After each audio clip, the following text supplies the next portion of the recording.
Şalımıza 5 zincir çekerek başlıyoruz. İpimi burada sıkıladım. 1 2 3 4 5 tane zincir çektim. İlk çekmiş olduğum zincirden tığımı geçiriyorum. İpimi doluyorum. Buradan kaydırma yöntemiyle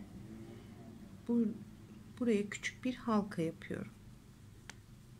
1 2 3 zincir çektim. Bu halkanın içine toplamda 12 tane trabzan olacak şekilde burayı dolduracağız. Çekmiş olduğum zincirle birlikte 2 tane trabzanım oldu. 3 4 5 ve 6. 2 zincir çekiyorum.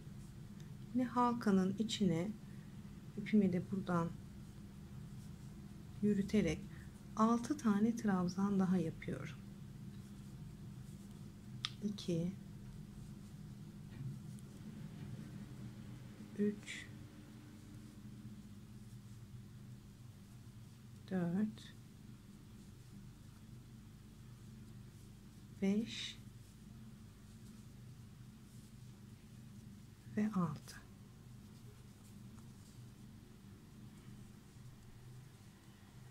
Üç zincir çekiyorum, örgümü döndürüyorum, bir zincir daha çekiyorum, ipimi doluyorum, çekmiş olduğum zincirin en dibindeki şuradaki trabzanın üstündeki boşluğa bir tane trabzan yapıyorum. Bir zincir çekiyorum, bir atlıyorum, ikincisine bir trabzan, bir zincir, birini atlıyorum, ikincisine bir tane trabzan, bir zincir çektim, ilkini atlıyorum, yuvanın içine bir tane trabzan, bir zincir çekmiyorum, hemen ikinci trabzanı yapıyorum, 2 tane zincir, yine buradaki halkanın içine 2 tane trabzan, 1 ve 2, bir zincir çektim, ilk trabzanımı atlıyorum, ikincisine bir tane trabzan, bir zincir, ilkini atlıyorum, ikincisine bir trabzan, bir zincir, ilkini atlıyorum, buradayım, çekmiş olduğum zincirin tepe noktasından tığımı geçirip buraya bir tane trabzan yapıyorum. İkinci sıramızda bu şekilde bitiyor arkadaşlar.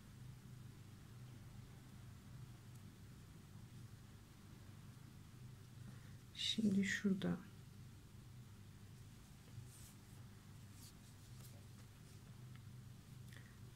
bir zincir daha yapıyorum. Şuraya bir tane daha kare yapmamız gerekiyor. İpimi doluyorum. Şurada trabzanımı yapmış olduğum yuvanın içinden tığımı geçirip buraya bir tane daha trabzan yaptık mı bu sıra işte şimdi bitti arkadaşlar.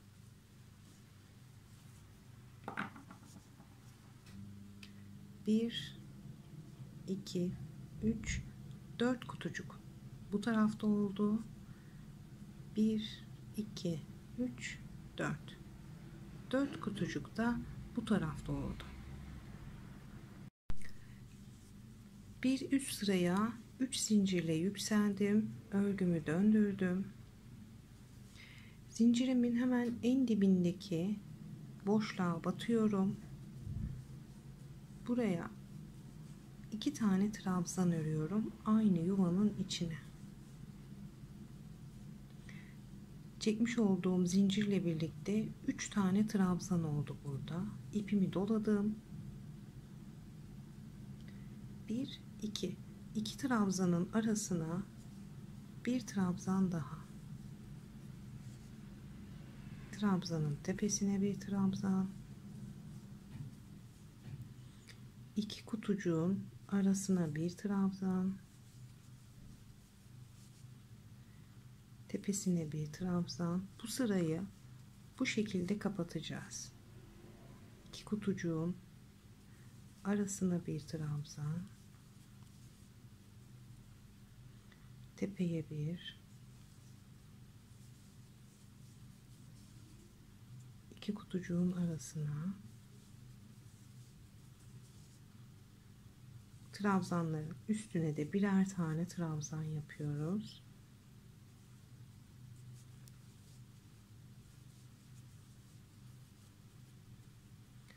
Orta noktadaki halkamızın içine 2 trabzan,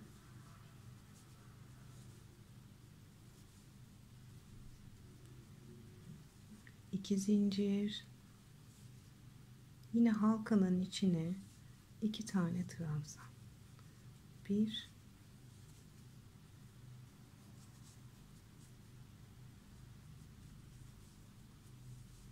2.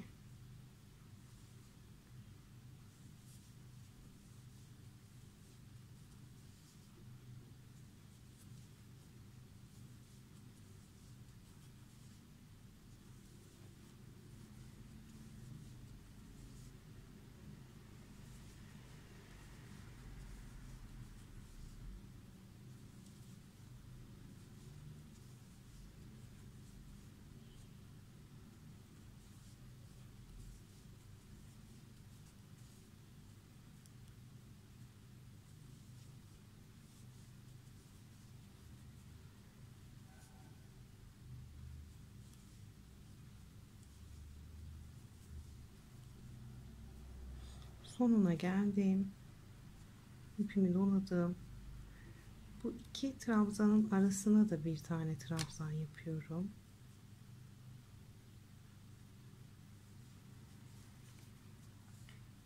Ve bu zincirin tepe noktasından batıyorum ve buraya aynı yuvanın içine 3 tane trabzan yapıyorum. 1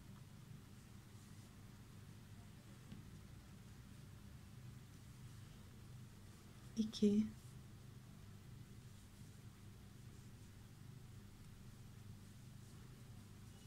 ve 3. 3 zincir,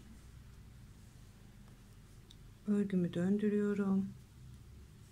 Zincirimin hemen dibindeki buradaki boşluğa batıyorum. 2 tane trabzan.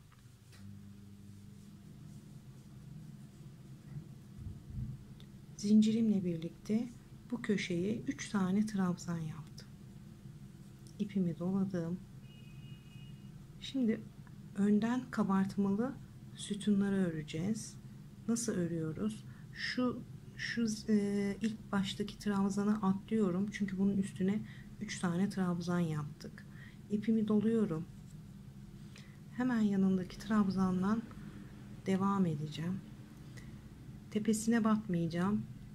Trabzanın içine batmayacağım. Tığımı şöyle arkasından geçireceğim. Hiçbir yere batmadan şöyle arkasından geçireceğim. Bir trabzan. İpimi yine doluyorum. Hemen hiçbir trabzanı atlamadan yanındaki trabzandan devam ediyorum.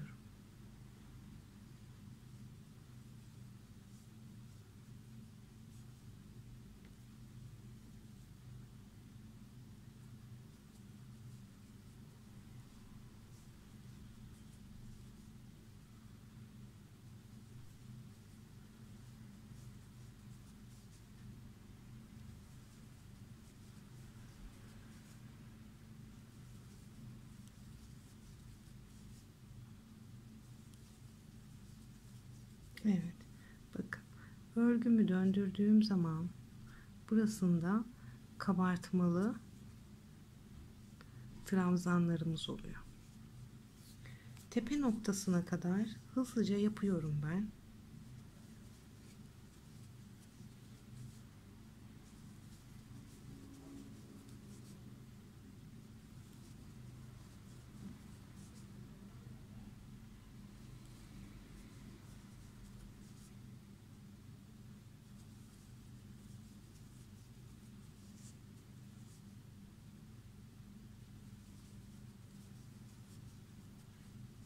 Şalımızın şu tepe noktasına ipimi doladım. Buraya 2 tane trabzan yapıyorum. 1 2 2 zincir, ipimi doladım.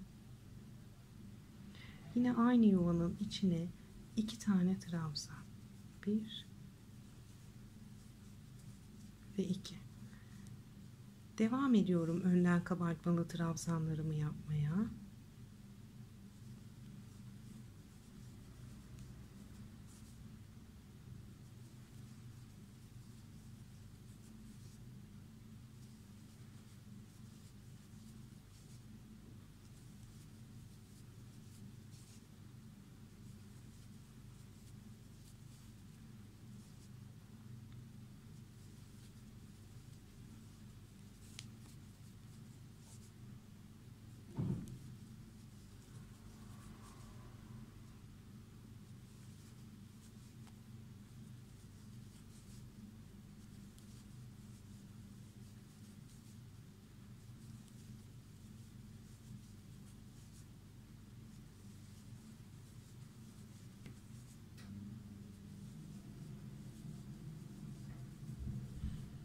Sıramın sonuna kadar bütün trabzanlarıma tek tek trabzan yaptım. Şimdi burada çekmiş olduğum 3 tane zincir var. Buraya zincirin en tepesindeki zincirden tığımı geçiriyorum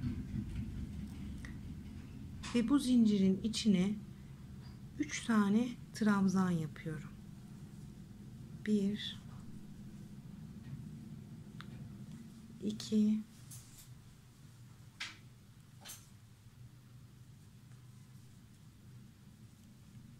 ve 3. Bu sıramızı da bu şekilde kapatıyoruz. Şimdi yine bir üst sıraya 1 2 3 zincir çektim. Örgümü döndürdüm. İpimi doladım. Hemen bu zincirin dibindeki trabzanın tepesine battım ve buraya bir tane trabzan yaptım. Bir zincir. Buraya atlıyorum. Buraya küçük küçük topçuklar yapacağız. Badem modeline de benziyor ama tam olarak o model değil. İpimi doladım. Birini atladım.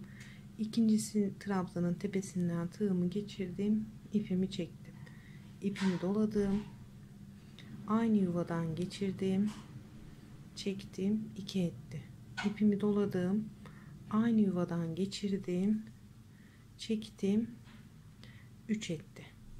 Bunu bu şekilde çektim. 2 kaldı. Bir kere de daha çektim. Ve üstüne bir tane de zincir. Ben bunu 3'te bitiriyorum. Ama siz bunu 4 dolarsınız, 5 dolarsınız, 6 dolarsınız. Bu topun ne kadar büyük olmasını istiyorsanız o kadar kez tekrar edebilirsiniz bu kısmı. Orası tamamen sizin zevkinize kalmış. İpimi doluyorum. Bir atlıyorum. İkincisine bir tane trabzan. Bir zincir. İpimi doladım. Birincisine atlıyorum. İkincisinden geçiriyorum. Çektim. Tığımda bıraktım. İpimi doladım. İçinden geçirdim. Çektim. Tığımda bıraktım. İpimi doladım. Çektim. Ve 3 etti. Bunları bu bu şekilde geçirdim. 2 tane ilmek kaldı. Bunu da buradan tekten geçirip buraya bir tane zincir, bir atlıyorum, ikincisine trabzan,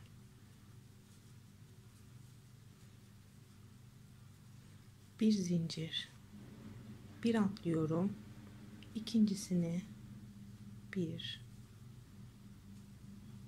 2 3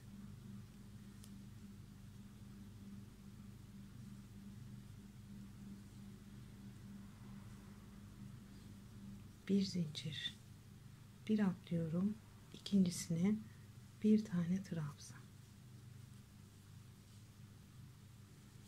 bir zincir çektim, bir atladım, ikincisine 1 2 3. Ben 3 yaptım. Dediğim gibi siz daha fazla da yapabilirsiniz. Ne kadar büyük olmasını istiyorsanız o sizin zevkinize kalmış.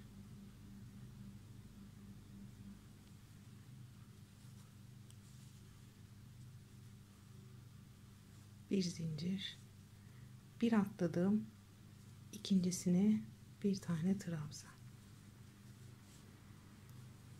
bir zincir çektim. Şalımızın uç noktasına geldik. Buralarda 1 2 trabzan, 2 tane zincir, aynı yuvanın içine 2 tane trabzan. Bu köşeyi döneceğiz yine. Bir zincir çektim, birincisini atladım, ikincisine bir tane trabzan, bir zincir çektim, ilkini atlıyorum, ikincisine geldim,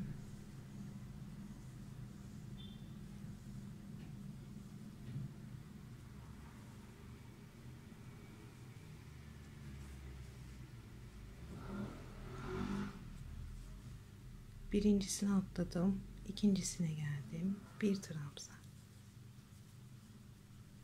bir zincir, bir atlıyorum, ikincisine,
köşeye geldik.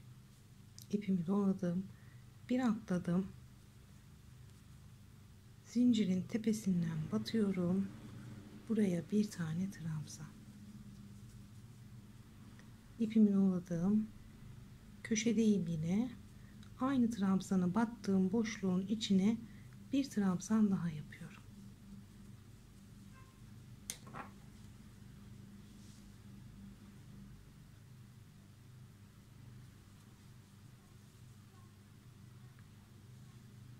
Bu sıramızda bu şekilde bitirdik.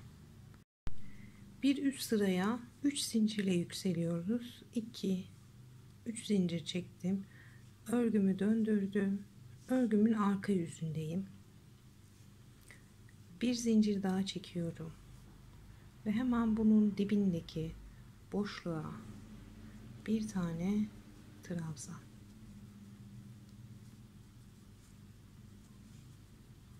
iki tane trabzanımız vardı bizim burada, bir zincir daha çekiyorum ve hemen yanındaki trabzana, bir trabzan, bir zincir çektim, ipimi doladım. Buradaki bizim yaptığımız bu küçük topçukların daha belirgin olması için şimdi burada ne yapıyoruz? İpimi böyle arkasından geçiriyorum, buradan çekiyorum, buraya bir tane trabzan,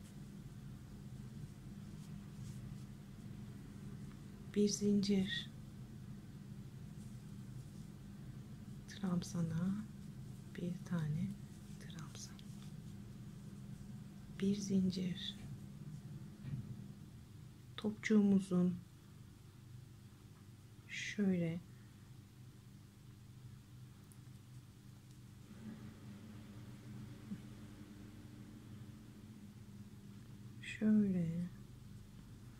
arkasından dolandırıyorum.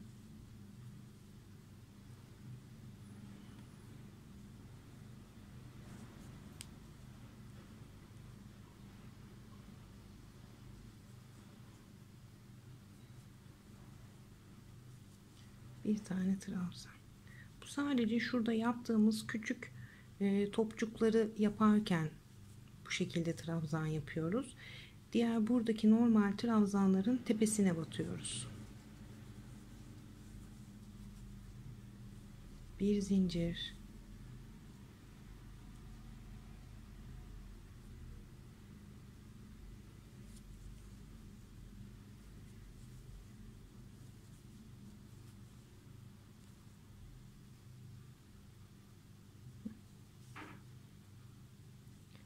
bir zincir,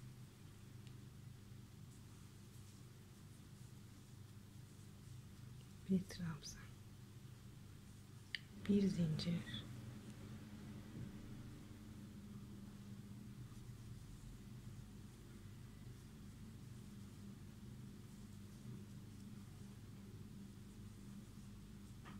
bir zincir, bir tane trabzan,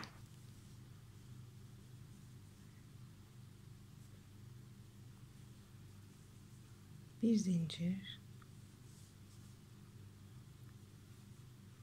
buraya bir tane trabzan,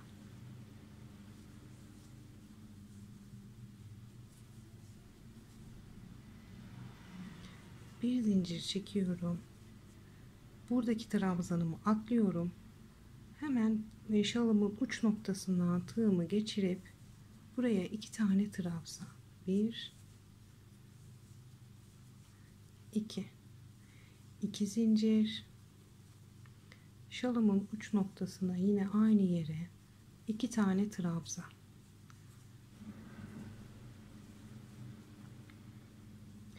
bir zincir çekiyorum, ilkine atlıyorum, ikincisine bir tane trabzan, bir zincir çekiyorum, trabzanın tepesine bir tane, bir zincir çektim, topçuğuma geldim,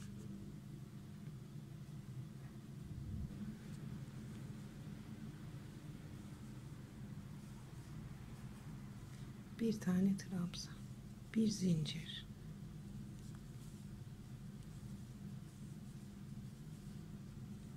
bir zincir,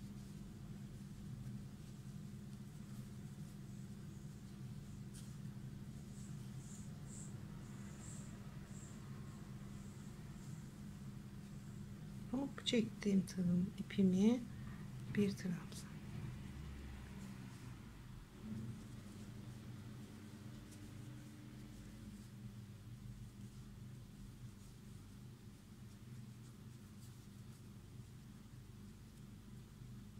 topçuğumdayım,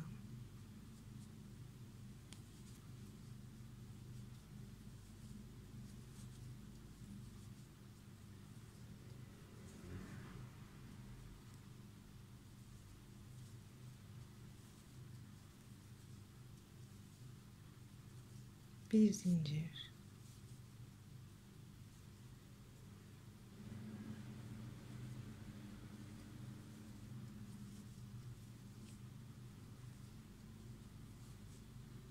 Çalımın uç noktasına geldim.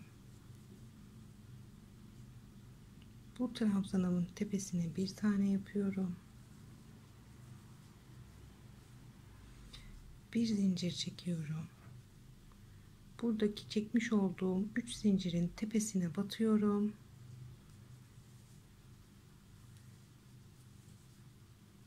Bir trabzan, bir zincir, aynı yuvanın içine bir trabzan daha yapıyorum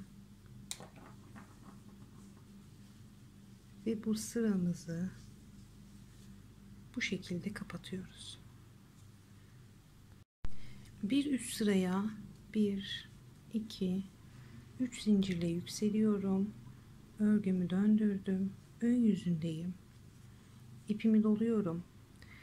Bu zincirin hemen en dibindeki şuradaki yuvanın içine 2 tane trabzan yapıyorum. Zincirimle birlikte 3 tane trabzan yaptım. İpimi doladım.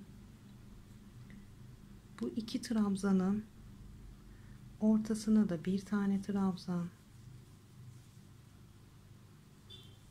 Trabzanın tepesine bir,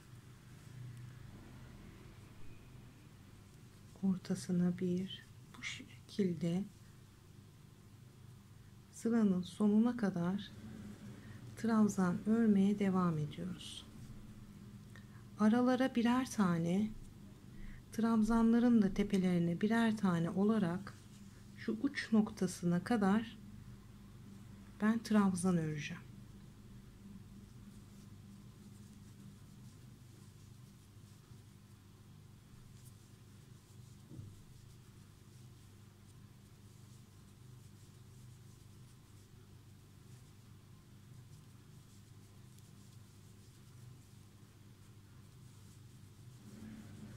Kutucuklara bir, trabzanların da tepelerine birer tane daha trabzan yapıyorum.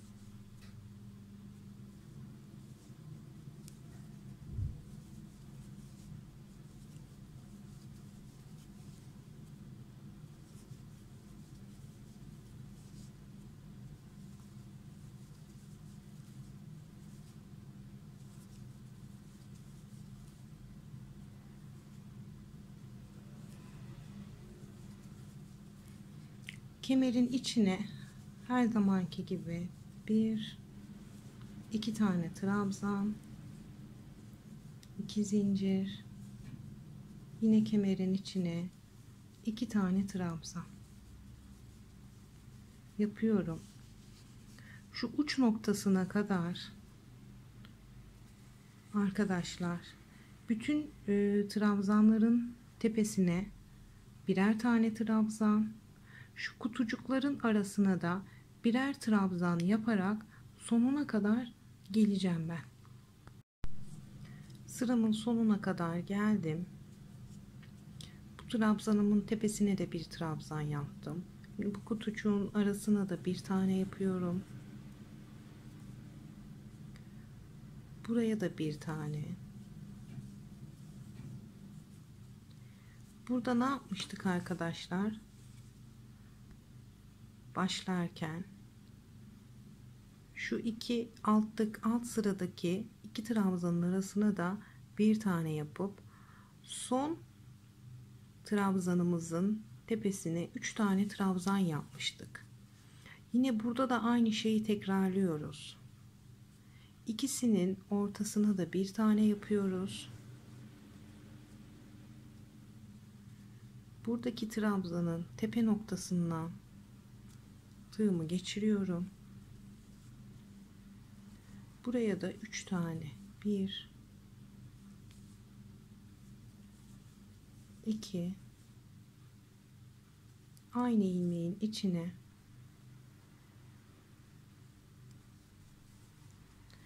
3 tane trabzan yapıyorum. Şimdi bu örnekte şuradaki başlangıçlar ve bitirişler çok önemli. Hani benimle birlikte bir bölüm ördükten sonra diğer bölüme geçerken buralara dikkat etmeniz gerekiyor.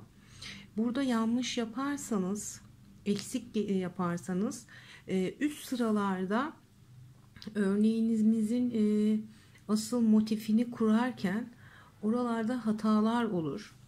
O yüzden lütfen benden sonra bir bölüm ördükten sonra da ya ördüğümüz sıraya bakarak ya da videoyu geri sararak şu başlangıçlarda nasıl yaptığımızı tekrar bir üstünden geçmeniz sizin faydanıza olacaktır diye düşünüyorum. Bu sırayı böyle bir tamamladık. 3 zincir çekiyorum. Örgümü döndürüyorum. İpimi doluyorum. Zincirimin hemen yanındaki buradaki trabzanın tepesindeki boşluğa batıp 2 tane trabzan yapıyorum. Aynı yuvanın içine. Zincirimle birlikte burada 3 tane trabzanım oldu. Şimdi örgümüzün arka tarafındayız. Yine önden kabartmalı trabzan öreceğiz arkadaşlar. Bir alt sıralarda yaptığımız gibi ipimi doladım. Burada ilk trabzanı atlıyorum. Bunun üstüne 3 tane ördük. Hemen yanındaki trabzandan başlıyorum. Şöyle altından geçiriyorum. İpimi doluyorum. Hiçbir trabzan atlamadan yan yana bu sırayı da önden kabartmalı olacak şekilde örmeye devam ediyorum.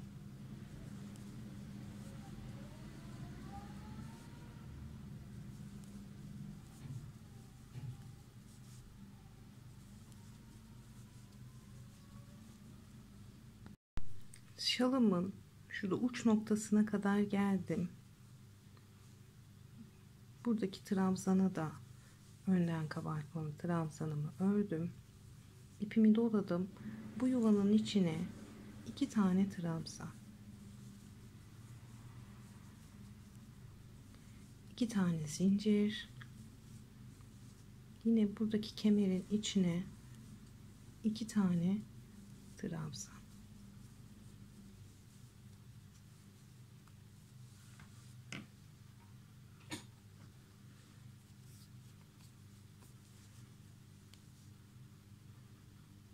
Şimdi kabartmalı trabzanlarımı yapmaya devam ediyorum.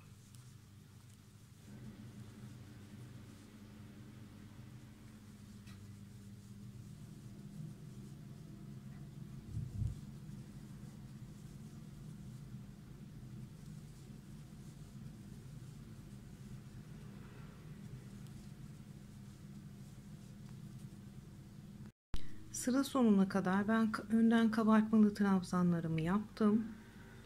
Buradaki son trabzanım kaldı benim. İpimi doluyorum. Bu zincirin en tepesindeki ilmeğe batarak buraya 3 tane trabzan yapıyorum.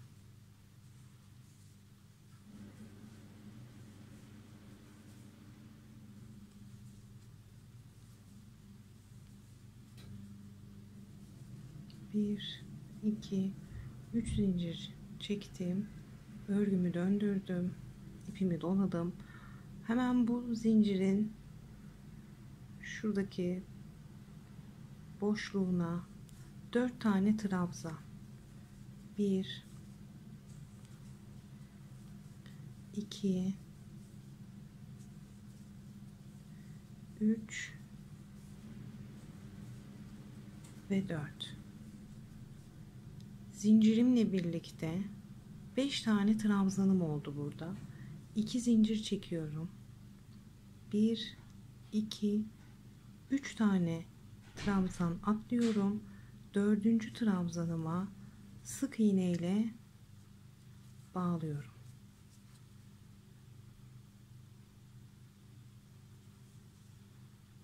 Bir,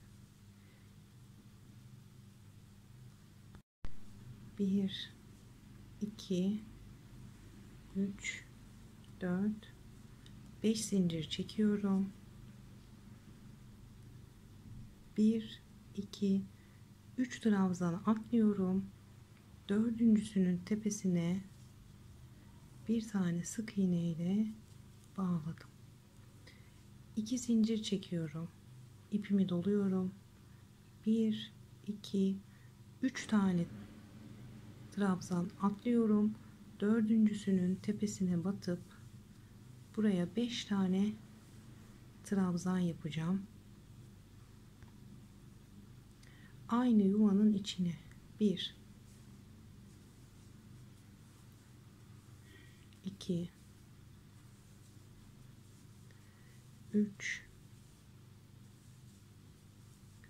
4 5 2 tane zincir, 1 2 3 tane atladım. Dördüncüsünün tepesine sık iğne ile bağladım. 1 2 3 4 5 tane zincir çektim. 1 2 3 tane atladım. Dördüncüsünün tepesine sık iğne. 2 zincir, ipimi doluyorum. 1 2 3 tane trabzan atlıyorum. Dördüncüsünün tepesine aynı yuvanın içine 5 tane trabzan. 2 3 4 ve 5. 2 zincir, 1 2 3 atladım. Dördüncüsüne bağlıyorum. 1 2 3 4 5 tane zincir, 1 2 3 atladım. Dördüncüsünün tepesine sık iğne ile bağlıyorum. Şalın uç kısmındayım. Bakın burada bir tane trabzan boşta kalacak. 1 2 zincir çektim. İpimi doladım. Hemen kemerin içine giriyorum. Ve buraya 2 tane trabzan. 2 zincir. Kemerin içine 2 tane trabzan.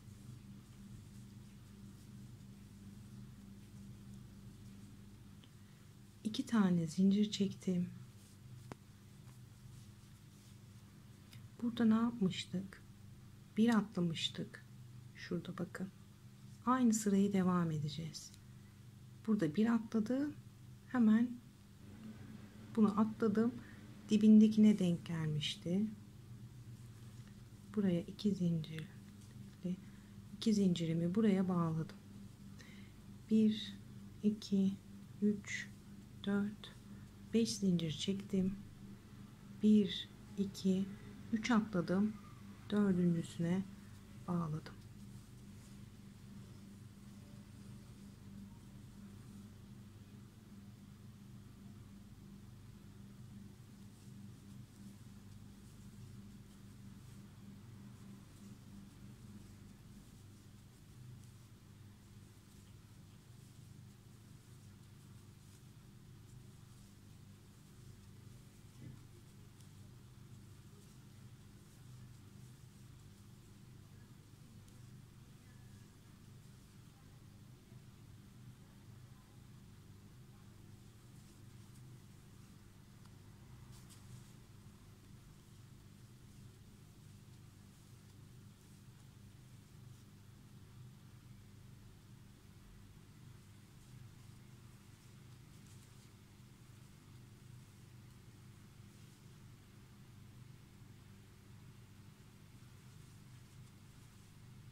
köşe noktasına kadar geldim. 1 2 zincir çekiyorum. İpimi doladım. 1 2 3 atladım. Dördüncüm benim şurada zincirin tepesi. Bu zincirin tepesine 5 tane trabzan.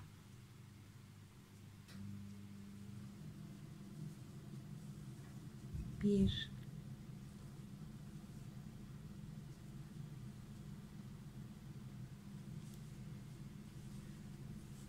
2 3 4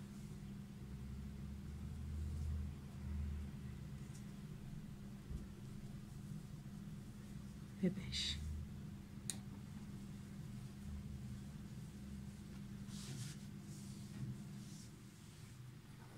Bu sıramızı da böyle bitiriyoruz.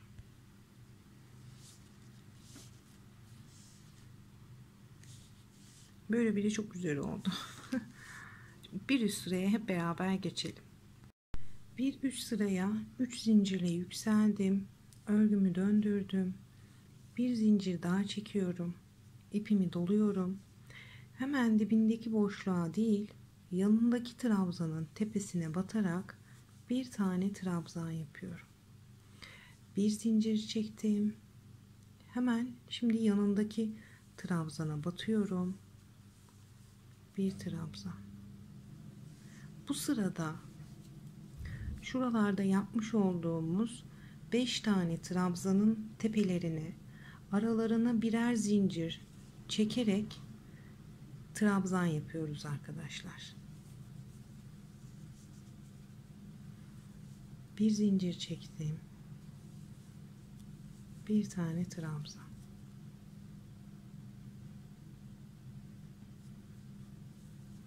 Bir zincir. Bir tane trabzan. 1 2 3 4. 4 tane pencere yaptım. 1 2 3 zincir çektim. Bir önceki sırada 5 tane çekmiş olduğumuz zincir var. Buraya sık iğne ile bağlıyorum. 1 2 3 zincir çektim. İpimi doladım.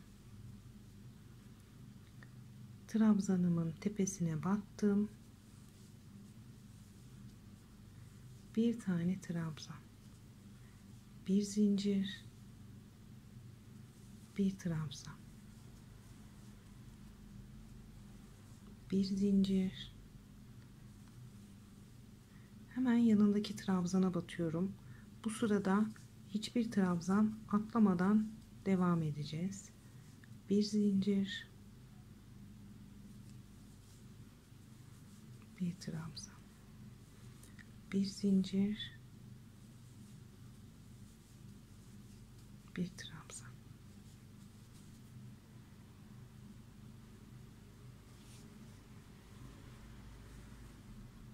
Bir 2 3 4. 4 tane pencere yaptık yine.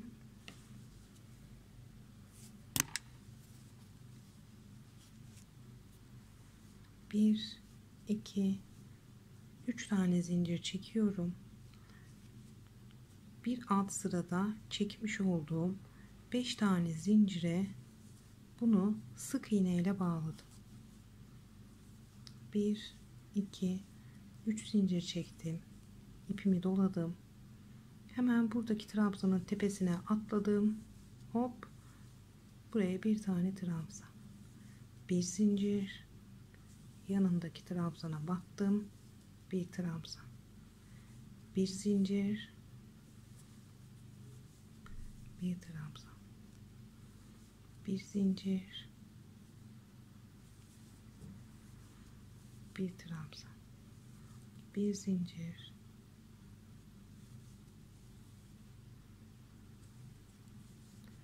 Bir trabzan.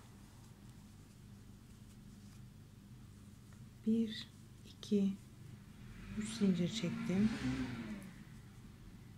5 tane zincirimi bunu sık iğne ile bağladım. 1 2 3 zincir, trabzanın tepesine geldim.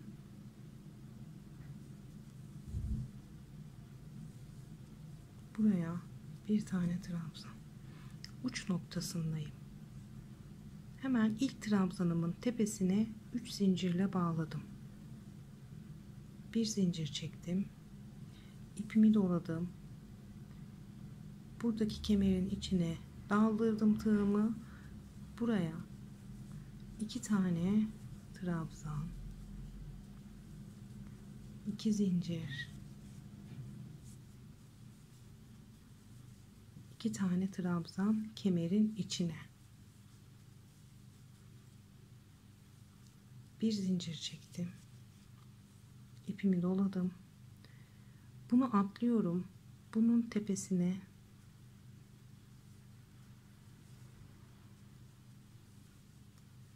bir tane trabzan. Uç noktası bu şekilde olacak. Devam edelim. 1 2 3 zincir çektim. Buraya bağladım. 1 2 3 zincir, ipimi doladım. Trabzanın tepesine atladım. Bir trabzan, bir zincir,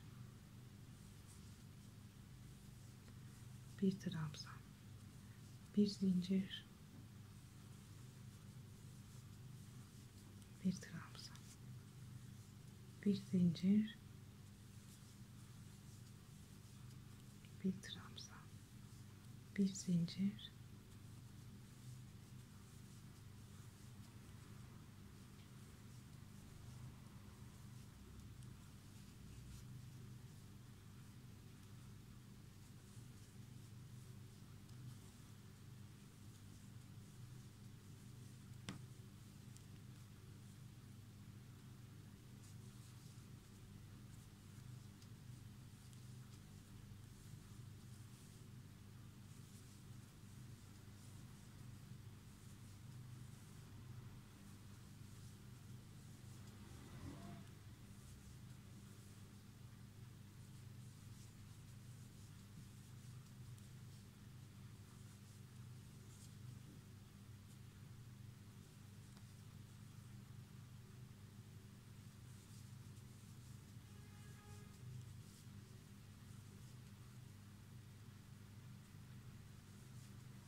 köşedeyim.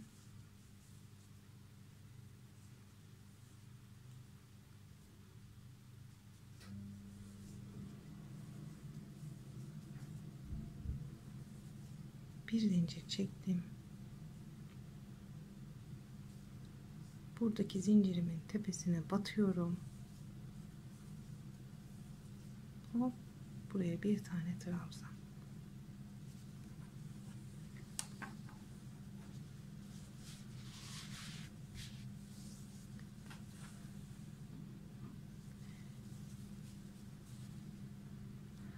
Bu şekilde bu sıramızı da bitirdik. Bir üst sıraya geçiş yapacağız. 1 2 3 zincir çekiyorum. Örgümü döndürdüm. Bir zincir daha çekiyorum. İpimi doluyorum. Çekmiş olduğum zincirin dibindeki boşluğa batıyorum. Bir tane trabzan. 2 zincir. Buradaki trabzanların tepesine bir tane trabzan. Bu sıramızda buradaki trabzanların tepesine ikişer zincir batarak yine küçük pencereler oluşturmaya devam edeceğiz.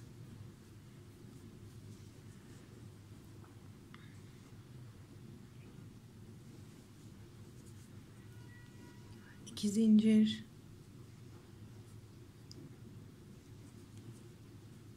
bir tane trabzan, iki zincir,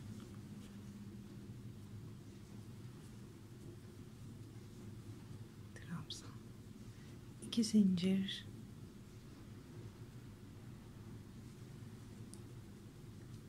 bir tane trabzan. İpimi doluyorum. Hiç zincir çekmedim buraya. Hemen buradaki trabzana atlıyorum. Hop, buraya bir tane trabzan, iki zincir, bir tane trabzan. Eğer sizin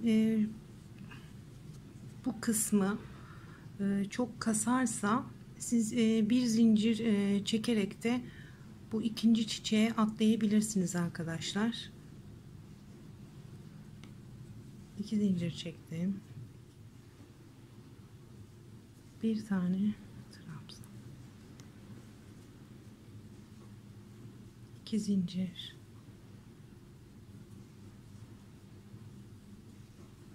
bir trabzan, iki zincir. İpimi doluyorum. Bunun tepesine bir tane trabzan. İpimi doladım. Ben hiç zincir çekmeden buraya atlayacağım. Dediğim gibi eğer sizde kasma olursa siz araya bir zincir veya iki zincir çekerek de bu kısmı atlayabilirsiniz. Hemen hop, buradaki trabzanıma atladım. Buraya bir tane trabzan, iki zincir,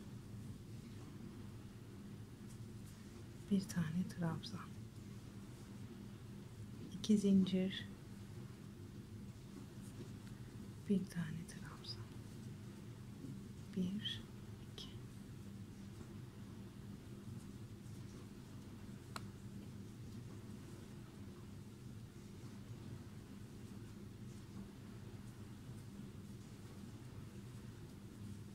Şimdi uç noktasına geldim. Uç noktasında ne yapacağım? Bir zincir çektim.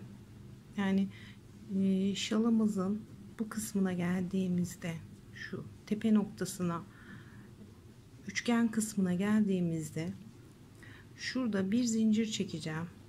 İpimi doluyorum. Buradaki trabzanı atlıyorum. Bir tane trabzan yapıyorum. İki zincir çek, pardon. Bir zincir çektim. İpimi doladım. Bu trabzanıma değil, buradaki trabzanıma bir zincir çektim. İpimi doladım.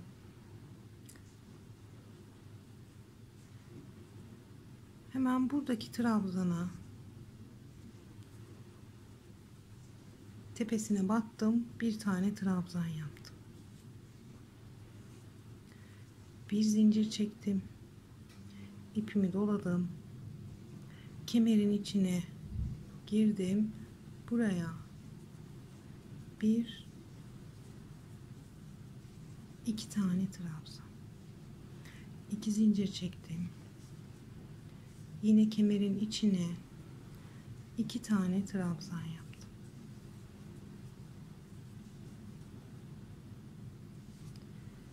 Bir zincir çektim. İlk trabzana atlıyorum. İkinci trabzanın tepesine battım. Bir tane trabzan. Bir zincir çektim. ipimi doladım. Buradaki trabzana bandım. Buraya bir tane trabzan. İpimi dolamadan önce burada bir zincir çekiyorum. Şuradaki çiçeğe atlayacağız. İpimi doluyorum ve hemen en başındaki trabzana atlıyorum. Tepesine bir tane trabzan. 2 zincir. İpimi doladım. Hemen yanındaki trabzana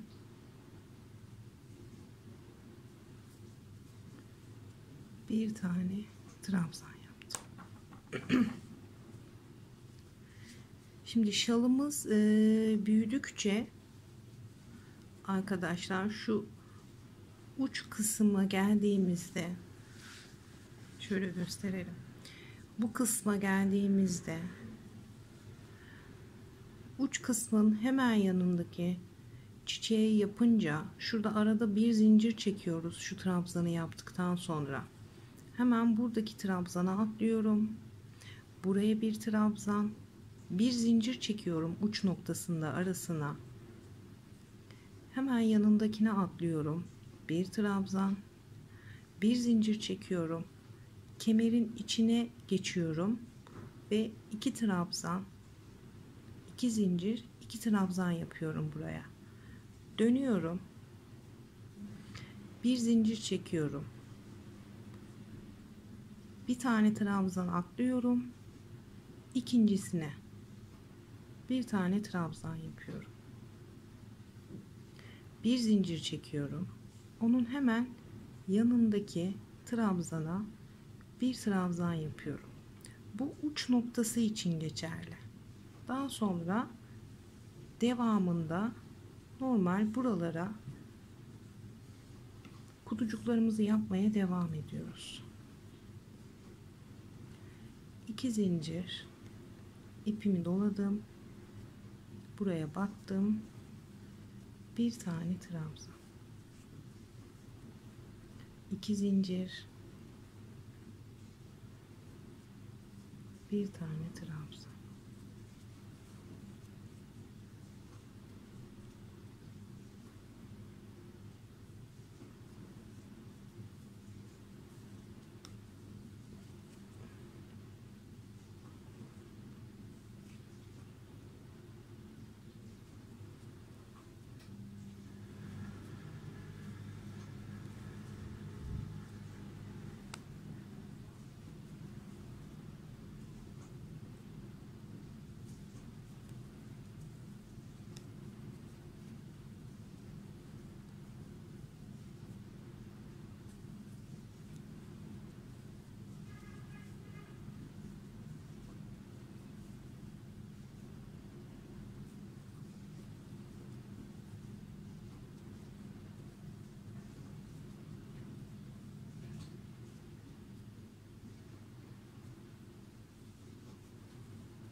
ipimi doladım.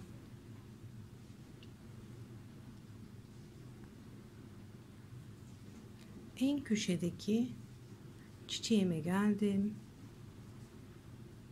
Buraya bir tane trabzan.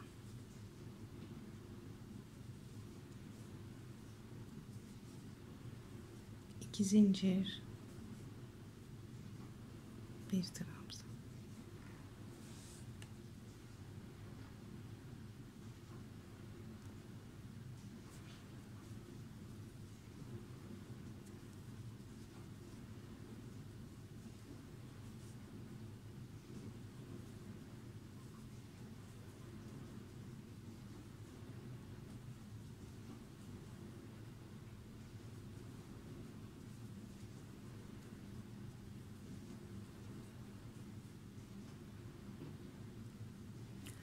Son trabzanıma geldim.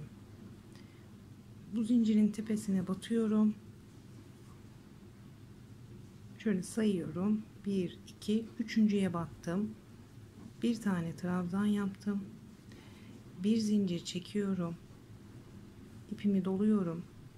Aynı yuvanın içine bir tane daha trabzan yapıyorum. Ne yaptık? Bu köşede 5 tane kutucuk yapmış olduk. Başlarken de bu köşeye yine 5 tane kutucuk yapmıştık. 1, 2, 3, 4, 5. Bitirirken de bu sırayı yine burada bakın 5 tane kutucuk yapmış olduk. Bunlar sadece kenarlarındaki kutucuklar için geçerli. 1, 2, 3, 4, 5. Bu kenarlarında üstünde çok duruyorum. Çünkü gerçekten önemli. Atladığımız zaman üst sıralarda örneğimiz yanlış gidebilir. Bu sıramızı da bu şekilde tamamlıyoruz. Bir üst sıraya geçiyoruz şimdi. 1, 2, 3 zincir çektim. Örgümü döndürdüm. İpimi doladım. Bunun hemen dibindeki trabzanın tepesine 2 tane trabzan yapıyorum. 1 ve 2.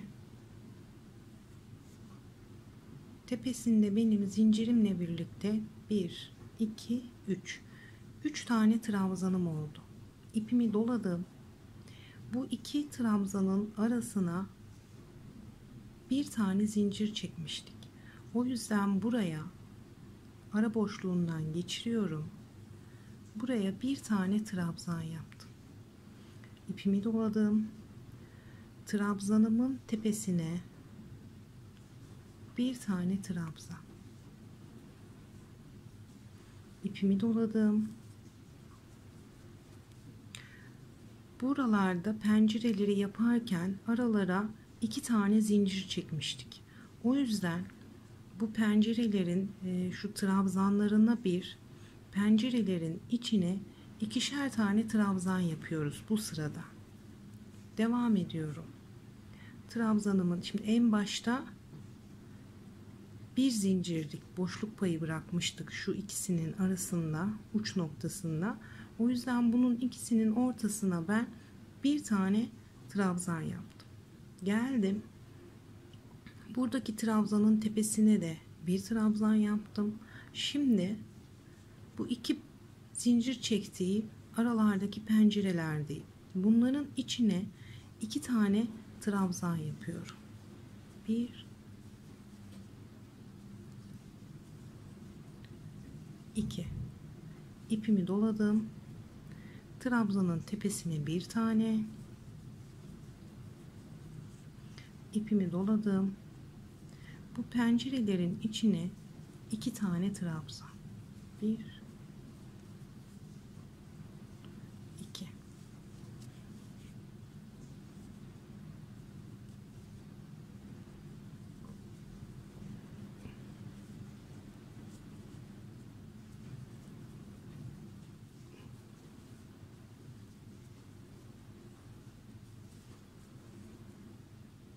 İpimi doladım. Her iki çiçeği bağlama noktasına geldim arkadaşlar. Buraya bir tane,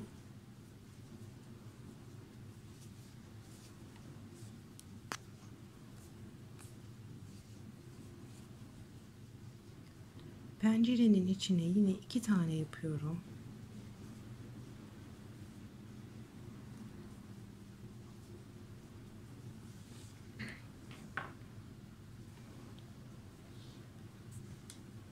İpimle başım dertte.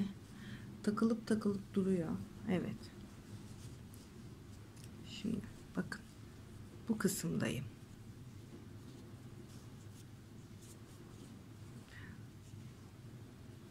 İki çiçeğin birbirine bakan pencerelerindeyim. Bu pencerenin içine 2 tane trabzan yaptım. Bu trabzanımın tepesine trabzan yapmayacağım. İpimi doluyorum. Bunları birbirine bağlama noktasının içinden geçiriyorum, altından geçiriyorum. Buraya bir tane trabzan. Bakın bu şekilde. Şimdi daha net göreceksiniz. İpimi doluyorum. Yine pencerenin içine geldim. Buraya 2 tane.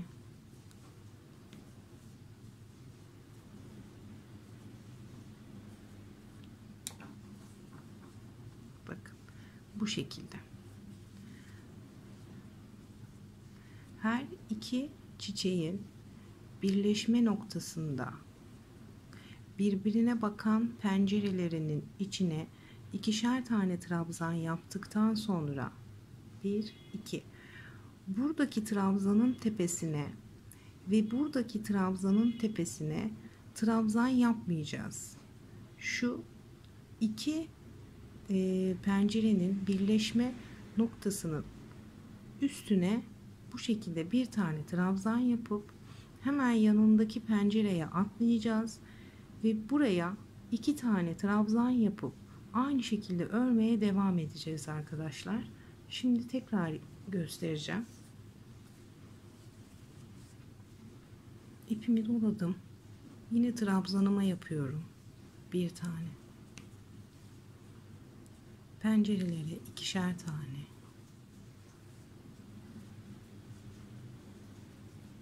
İpimi doladım. Yine burada trabzanımın tepesine bir tane. Pencerenin içine 2 tane.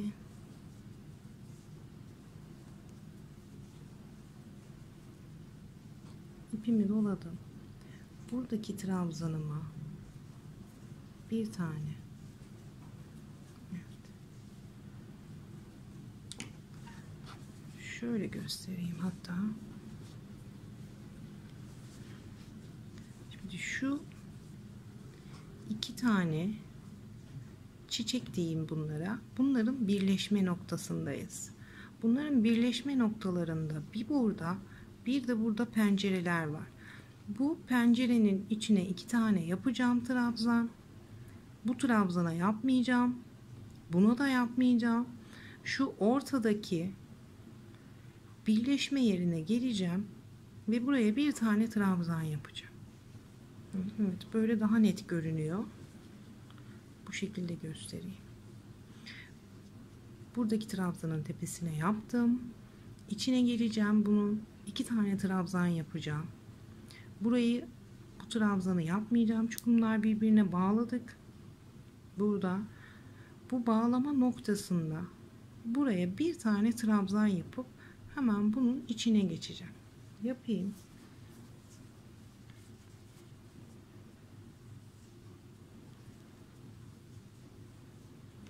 Bir, 2 tane pencerenin içine trabzan yaptım. İpimi doladım. Birleşme yerinden şöyle altından geçiriyorum tığımı ve buraya bir tane trabzan. İpimi doluyorum. Evet. Bu trabzanıma yapmıyorum. Hemen pencerenin içine atladım. Buraya 2 tane trabzan yaptım. Şimdi hem trabzanları hem de trabzanların tepesine doğru devam ediyorum. İpimi doluyorum.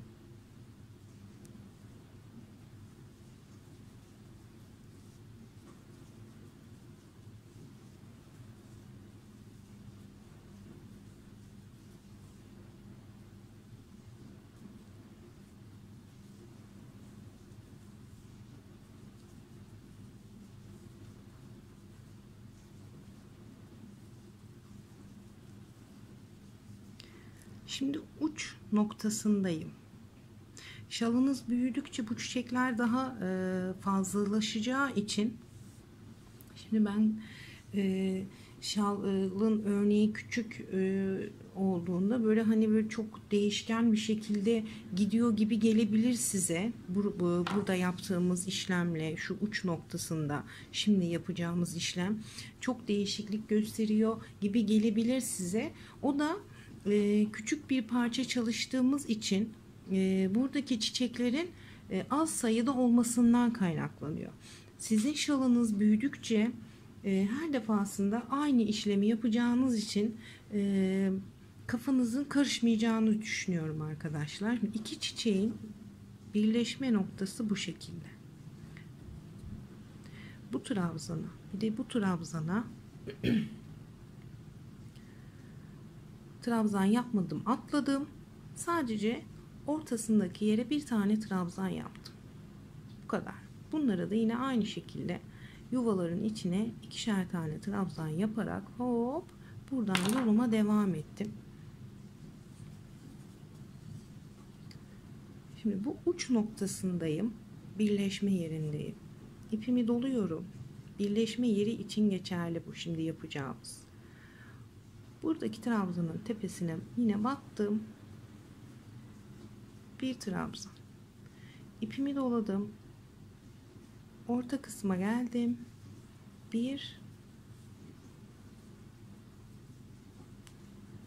İki tane trabzan yaptım. Uç noktasıyla çiçeğin birleşme yerinde ipimi doladım. Buradaki trabzana da bir tane trabzan yapıyorum. İpimi doluyorum. Bu ara boşluğuna da bir tane. Çünkü buraları birer zincir atlayarak geçmiştik alt sırada. O yüzden buralara ben birer tane trabzan yapmak zorundayım arkadaşlar. İpimi doluyorum. Trabzanın tepesine bir tane ipimi doladım. Ara boşluğunda bu sırada uç noktasına ara boşluğu verirken şu küçük pencerelerde buraları birer zincirle kurmuştuk. Pardon. Şimdi bunların arasına bir tane trabzan yapacağız. İpimi doladım. Buraya battım. Bir trabzan. İpimi doladım. Bir trabzan. Bunlara birer trabzan olarak geçiyoruz.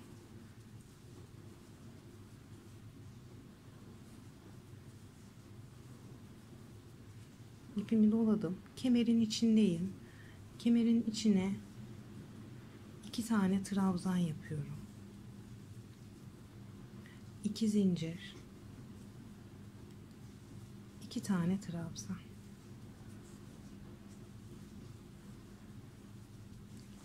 Döndüm geldim şalımın bu kısmına.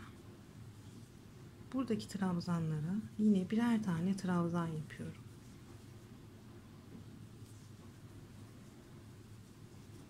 İpimi doladım. Arada bir zincir çekmiştik. Ara boşluğuna geldim. Bir zincir. İpimi doladım. Trabzanın tepesine bir trabzan. İpimi doladım. Burada ara boşluğundayım. Yuvanın içine bir trabzan. İpimi doladım. Bir tane trabzan. İpimi doladım. Uç kısmıyla çiçeğin birleşme noktasındayım. Buraya bir tane trabzan. İpimi doladım. Buraya bir trabzan. İpimi doladım. Burada 2 zincir çekmiştik. Buraya 2 tane trabzan.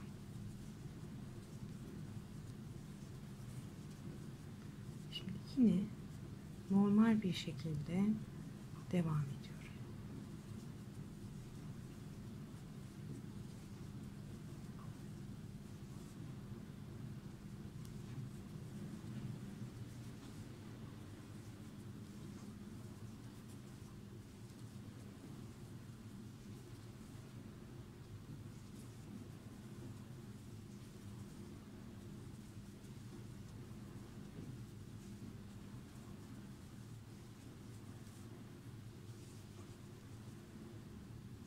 Çiçeğin birleşme yerindeyim.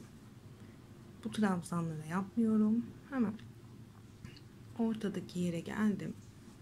Bir trabzan.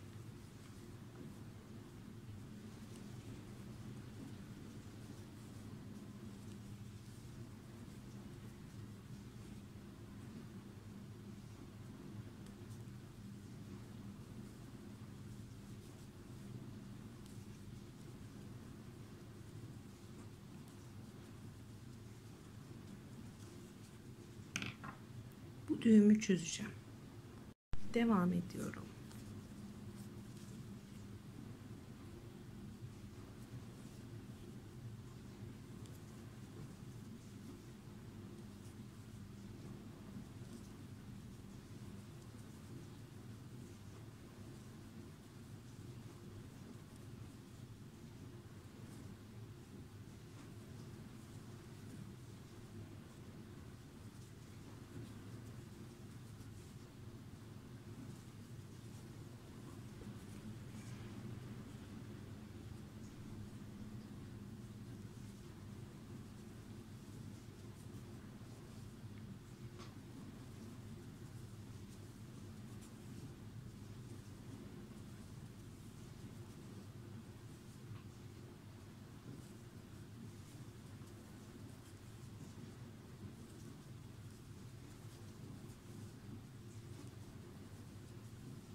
Buraya bir tane trabzan.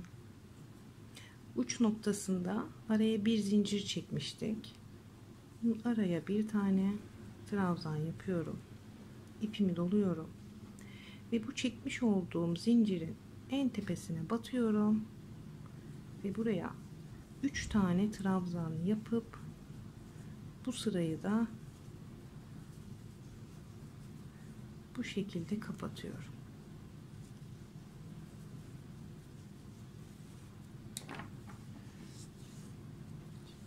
Ön yüzünü çevirelim. Çok güzel bir model. Şimdi bakın.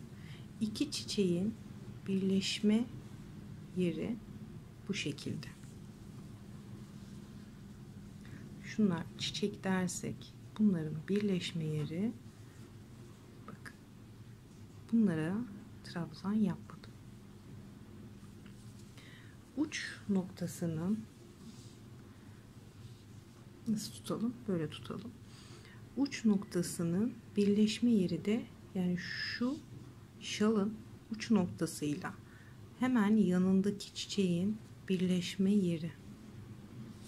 Buralara da, buraya da birer tane trabzan yapıyorum yine. Ortaya da trabzan yapıyorum. Şöyle göstereyim.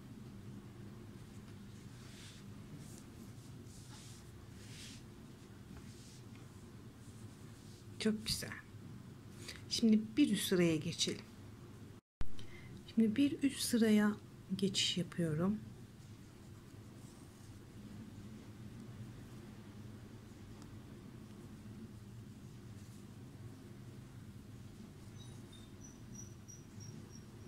Bir, iki, üç zincir çektim. Örgümü döndürdüm. İpimi doladım. Hemen bu zincirin dibindeki boşluğa 2 tane trabzan yapıyorum. 1, 2.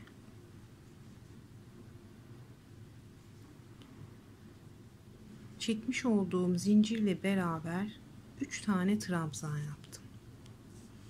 Hemen yanına bir trabzan. Hemen yanına bir trabzan daha. Bu köşede benim toplamda 5 tane trabzanım oldu.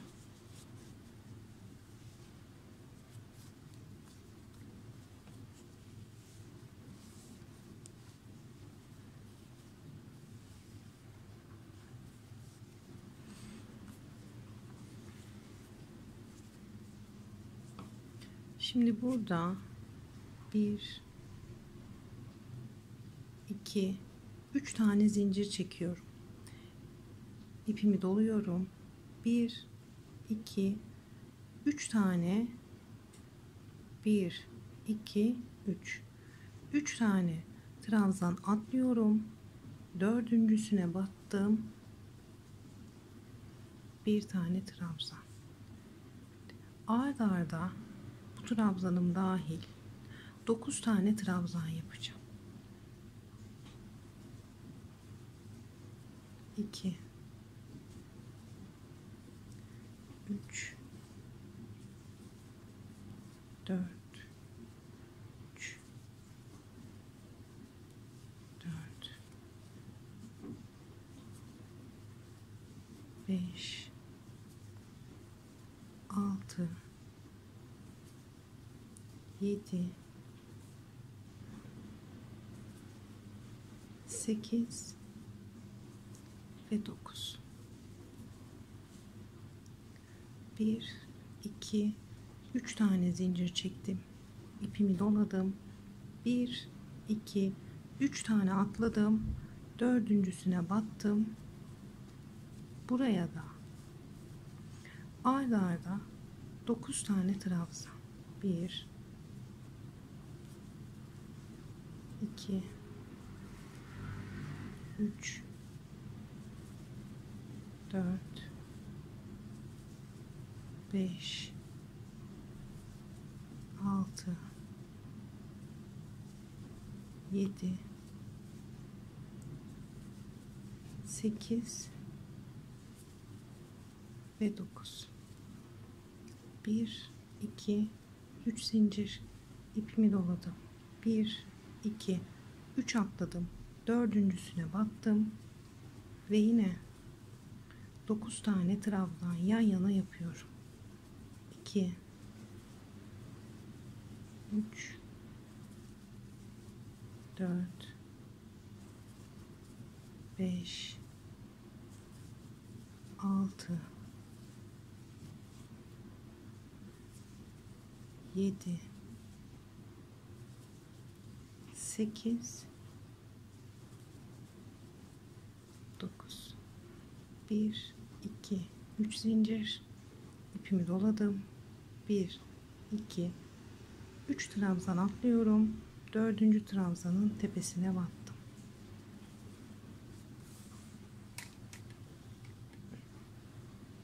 Şimdi nereye geldik? Şalımızın şöyle uç kısmına geldik. Uç kısmına kadar trabzan yapıyorum. Birincisini yaptım.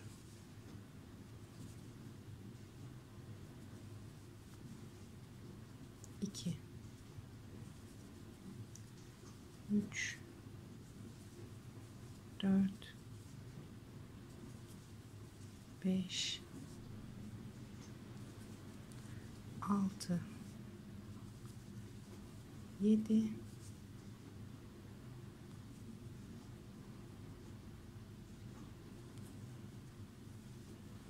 8. Uç kısmında, şu uç kısmında 3 zincirden sonra şuradaki kemere kadar 8 tane trabzan geliyor arkadaşlar. 8 tane trabzan yapıyoruz. İpimi doluyorum. Kemerin içine 2 tane trabzan, 2 zincir ipimi doladım. Kemerin içine 2 tane trabzan. Şimdi burada şuradaki zincirden kemere kadar 8 tane trabzan yapmıştık. Şimdi burada da 8 tane trabzan yapacağız. Uç noktası için geçerli bu. 1 2 3 4 5 6 7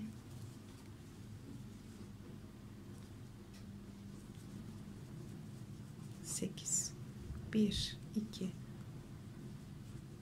3 zincir, 1 2 3 tane atlıyorum. 1 2 3 atladım. Dördüncüsüne battım.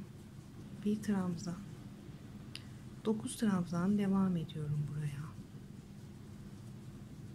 2 3 4 5 6 7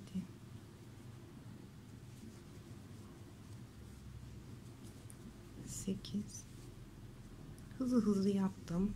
9 2 4 6 8 9 1 2 3 zincir, 1 2 3 atladım, dördüncüsüne battım, trabzan yapmaya devam ediyorum. 9 tane, 2 3 4 5 6 7 8 9 2 4 6 8 9 1 2 3 zincir çektim, ipimi doladım, 1 2 3 atladım, dördüncüye bandım, 1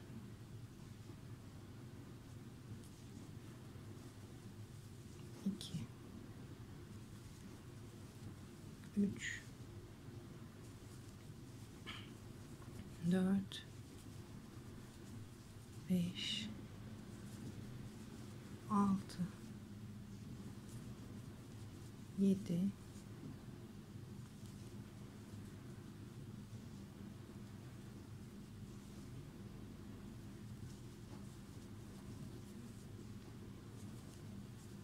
8 9 2 4 6 8 olmuş.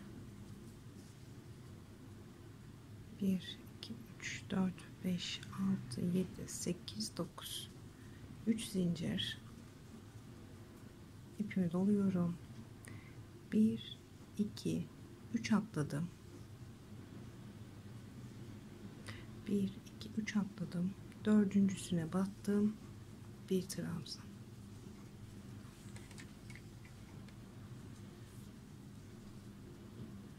Şimdi köşesindeyim. Buraya da bir tane trabzan yapıyorum. Etti 2. İpimi doluyorum. Burada 3 zincir çekip döndüğümüz yer. Bu zincirin tepesine battım. Buraya 3 tane trabzan yapıyorum.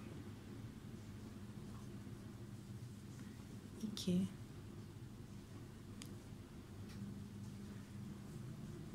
3. Bu sıramızda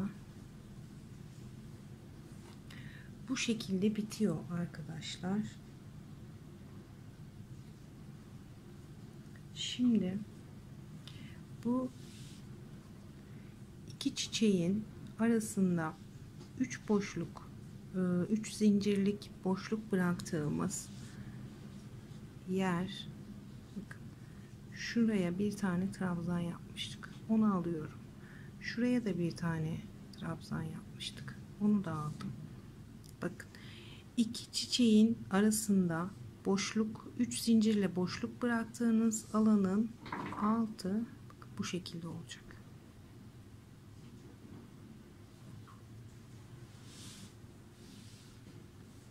Evet.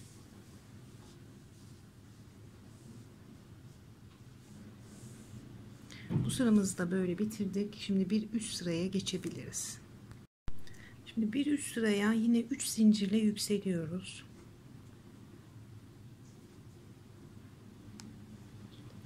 1 2 3. Örgümü döndürüyorum.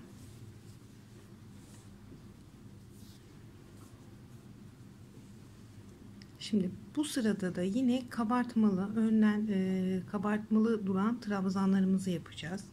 İpimi doladım. Buradaki zincirin hemen dibine 3 tane, 2 tane trabzan yapıyorum.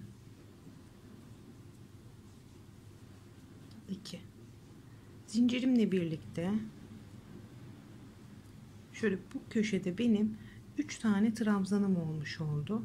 Kabartmalı trabzanlarımızı yapmaya başlayalım. Örgümün arka yüzündeyim.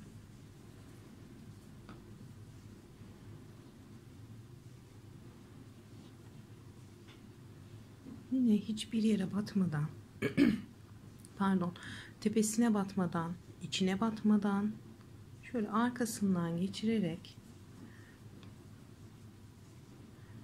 kabartmalı trabzanlarımı örmeye başlıyorum.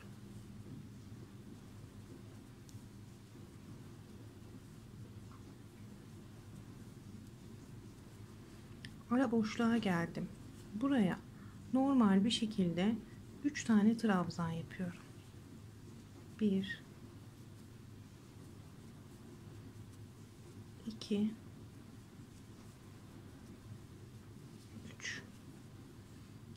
3 tane şu boşluğa 3 tane trabzan yaptıktan sonra devam ediyorum. Buradan trabzanlarımı alarak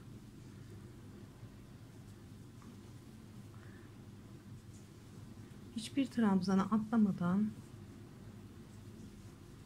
önden kabartmalı duran trabzanlarımı yapmaya devam ediyorum.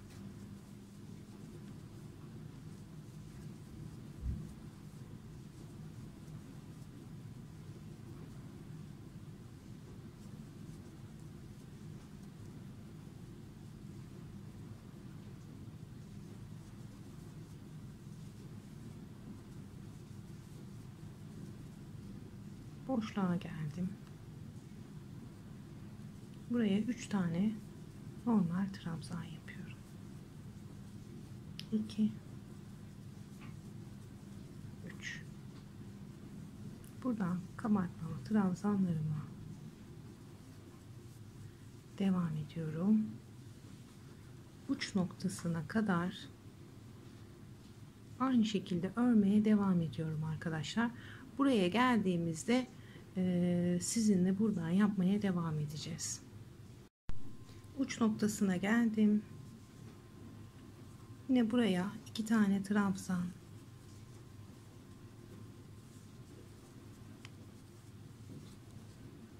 2 zincir,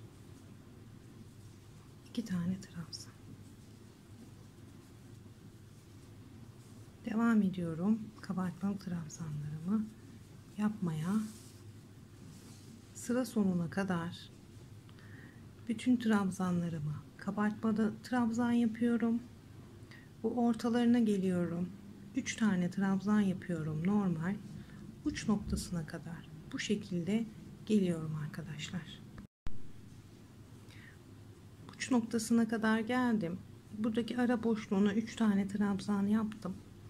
Şimdi buradan kabartmalı trabzan yapmaya devam ediyorum.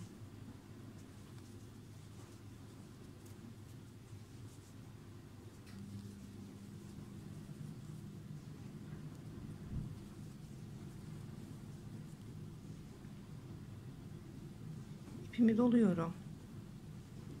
Şuradaki en son çekmiş olduğum 3 tane zincirin tepesine battım.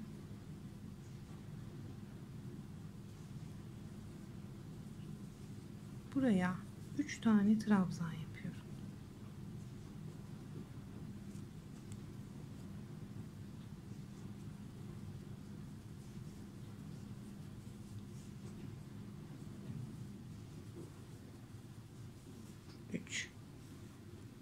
Evet.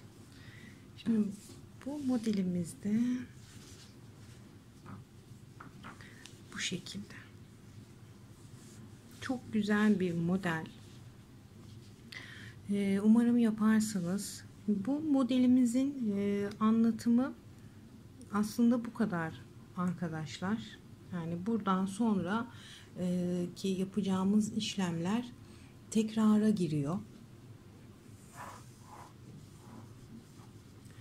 Ama ben size kolaylık olması açısından bir sıra daha öreceğim.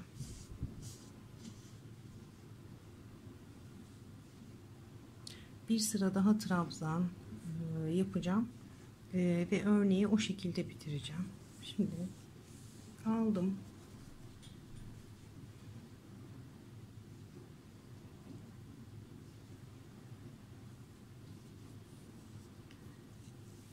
ipimi buradan geçirdim. 1 2 3 tane zincir çektim. İpimi doladım. Bu zincirin tepe noktasından batıyorum. Buraya 2 tane trabzan yaptım. 3 tane trabzanım olmuş oldu burada. Şimdi bu bölümde bütün trabzanları, tepelerini birer tane trabzan yaparak kapatıyoruz. Uç noktasına geldiğimizde bu halkanın içine her zaman yaptığımız gibi 2 trabzan, 2 zincir, 2 trabzan yapıp yine buraya kadar geliyoruz arkadaşlar. Şimdi ben bütün trabzanlarımın tepesine birer sıra trabzan örerek uç noktasına kadar geldim. Burada çekmiş olduğum 3 tane zincir var. İpimi doluyorum ve bu zincirin tepesine 3 tane trabzan yapıyorum.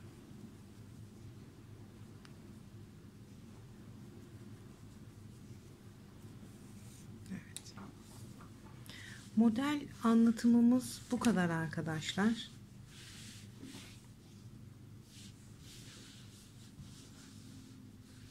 Siz buradan sonrasını yapmış olduğumuz örneğe bakarak devam ettireceksiniz. Nereden başlayacaksınız? Biz şimdi burayı yaptık. Siz yine örneğinizin arka tarafından devam edeceksiniz. Tepe noktasına 3 trabzan yaptıktan sonra bütün trabzanlarınızı arkadan kabartmalı olarak devam ettireceksiniz. 1 2 3 4. Dördüncü sıradan, yani kendi ördüğünüz örneğe bakarak da yapabilirsiniz. Videoyu geri sarıp da yapabilirsiniz. Ben 4. sıranın başlangıç saatini açıklamalar kısmına yazacağım.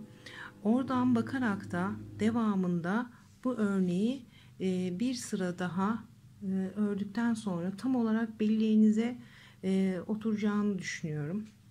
Size yardımcı olur. Siz benim bıraktığım yerden 4. sıradan, yani şu sıradan arkadaşlar, şu topları yaptığımız trabzanların sırasından arkadan kabartmalı trabzan olarak örmeye devam edeceksiniz. Bu gördüğünüz gibi çok güzel, gerçekten güzel bir model. Ben bunu çok beğendim.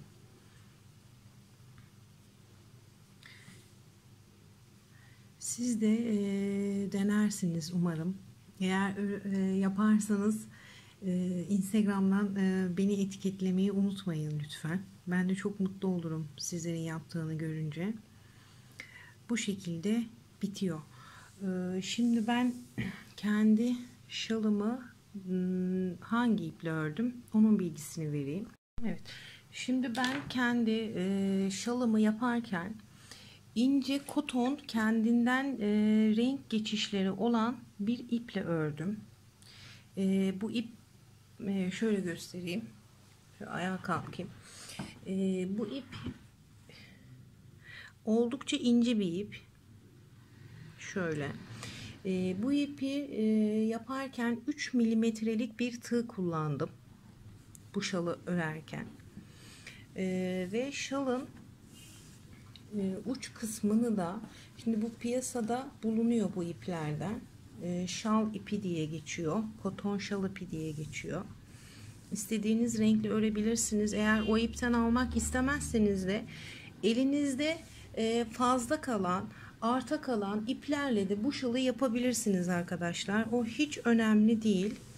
Şimdi şalın uç kısmını da ben nasıl yaptım? Şöyle göstereyim. Bir sıra çiçek ördükten sonra bakın, bir sıra trabzan ördüm. Ve yani burada şurada göstereyim. Burada bıraktım ben. Sonra sizin devam edeceğiniz yerden, yani arkadan kabartmalı trabzanları ördükten sonra ben şalımı bitirdim. Kestim. Siz de öyle bitirebilirsiniz. İsterseniz bu çiçeklerini şu ilk sırayı döndükten sonra, şurayı değil, şöyle kapatalım. Şöyle göstereyim. Şu ilk trabzan sırasını çiçeklerimizin üstüne yaptığımız şurada ilk trabzan sırasını ördükten sonra da kapatabilirsiniz.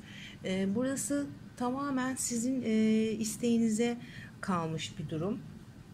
Ben uçlarını böyle püsküllü süsledim.